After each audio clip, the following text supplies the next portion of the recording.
મિત્રો, જો તમે રાઇટ ટુ એજ્યુકેશન 2025નું તમારા બાળકનું ઓનલાઈન ફોર્મ ભરેલ છે અને તમારા બાળકનું ફોર્મ જિલ્લા કક્ષાએથી મંજૂર થઈ ગયેલું છે, એટલે કે તમારે મેસેજ આવી ગયેલો છે જિલ્લા કક્ષાએ ફોર્મ મંજૂર થઈ ગયેલ છે, તો હવે તમારે રાઇટ ટુ એજ્યુકેશનના પહેલા રાઉન્ડની વાટ જોવાની છે. મિત્રો, સૌપ્રથમ તો તમારે એ જાણવાનું છે કે જો તમારા બાળકનું ફોર્મ જિલ્લા કક્ષાએ મંજૂર થાય એવું તમને મેસેજ આવે અથવા તો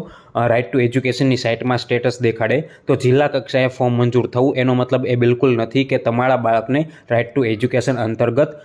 એડમિશન મળી ગયેલું છે. જિલ્લા કક્ષાએ ફોર્મ મંજૂર થવું એનો મતલબ એ છે કે તમે જે ડોક્યુમેન્ટ અપલોડ કરેલા હતા, તમે જે ઓનલાઈન ફોર્મ ભરેલું હતું તેમાં કોઈ પણ પ્રકારની ભૂલ નહોતી, તેમાં બધા ડોક્યુમેન્ટ ઓકે હતા, એટલે જેના કારણે તમારું જે ફોર્મ છે એ જિલ્લા કક્ષાએ મંજૂર થયેલું છે, એટલે કે તમારા ફોર્મમાં કોઈ ભૂલ નથી તેનો એવો મતલબ થાય છે. તો હવે વાત કરીએ કે રાઇટ ટુ એજ્યુકેશનનો પ્રથમ રાઉન્ડ કઈ તારીખે બહાર પડશે. તો મિત્રો, રાઇટ ટુ એજ્યુકેશનના ઓનલાઈન ફોર્મ ભરવાની છેલ્લી તારીખ જે છે તે છે 15 એપ્રિલ 2025, એટલે કે 15 એપ્રિલ 2025 સુધી તમે ઓનલાઈન ફોર્મ ભરી શકો છો. તો હવે જાણીએ કે રાઇટ ટુ એજ્યુકેશનનો પ્રથમ રાઉન્ડ કઈ તારીખે બહાર પડશે. તો મિત્રો, તમને અહીંયા એક પત્રક દેખાઈ રહ્યું છે કે જે રાઇટ ટુ એજ્યુકેશનની સાઇટ ઉપરથી મેં ડાઉનલોડ કરેલું છે, જે રાઇટ ટુ એજ્યુકેશન 2025નો સંભવિત કાર્યક્રમ છે, એટલે કે જેમાં આપણને બધી ડિટેલ આપવામાં આવેલી છે કે કઈ તારીખથી ફોર્મ ભરાશે અને પ્રથમ રાઉન્ડ કઈ તારીખે બહાર પડશે તે સહિતની બધી ડિટેલ આપવામાં આવી છે. હવે તમે અહીંયા નીચે જોઈ શકો છો જ્યાં આગળ લખેલું છે પ્રવેશ પ્રક્રિયાનો પ્રથમ રાઉન્ડ જાહેર કરવાની તારીખ, અને તેની સામે તારીખ લખેલી છે 28 એપ્રિલ 2025, એટલે કે રાઇટ ટુ એજ્યુકેશનનો પહેલો રાઉન્ડ જે બહાર પડશે તે છે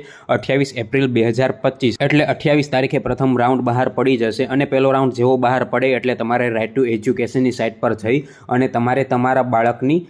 એડમિશન રિસિપ્ટ ડાઉનલોડ કરવાની હોય છે. તે કઈ રીતે ડાઉનલોડ કરવાની છે તે તો હું 28 એપ્રિલે જ જણાવી શકીશ જ્યારે તે ડાઉનલોડ થશે. એટલે તેના માટે તમે અમારી આ યુટ્યુબ ચેનલને સબસ્ક્રાઇબ કરી લેજો અને અમારા વોટ્સએપ ગ્રુપને જોઈન કરી લેજો. વોટ્સએપ ગ્રુપની લિંક આ વિડીયોની નીચે ડિસ્ક્રિપ્શનમાં મળી જશે. અને જો મિત્રો તમારા બાળકનું નામ પહેલા રાઉન્ડમાં ના આવે તો મૂંઝાવાની જરૂર નથી, કારણ કે રાઇટ ટુ એજ્યુકેશનનો બીજો પણ રાઉન્ડ બહાર પડશે અને કદાચ તમારા બાળકનું નામ બીજા રાઉન્ડમાં પણ ના આવે તો અમુક કિસ્સામાં રાઇટ ટુ એજ્યુકેશનનો ત્રીજો પણ રાઉન્ડ બહાર પડતો હોય છે. હવે આ પહેલા, બીજા અને ત્રીજા રાઉન્ડની બધી અપડેટ માટે અમારી આ યુટ્યુબ ચેનલને સબસ્ક્રાઇબ કરી લેજો અને અમારા વોટ્સએપ ગ્રુપને જોઈન કરી લેજો, કારણ કે હું તેમાં બધા અપડેટ મૂકતો રહીશ જેથી તમે તમારા બાળકને સ્કૂલમાં એડમિશન મળે ત્યાર સુધી હેરાન ના થાવ.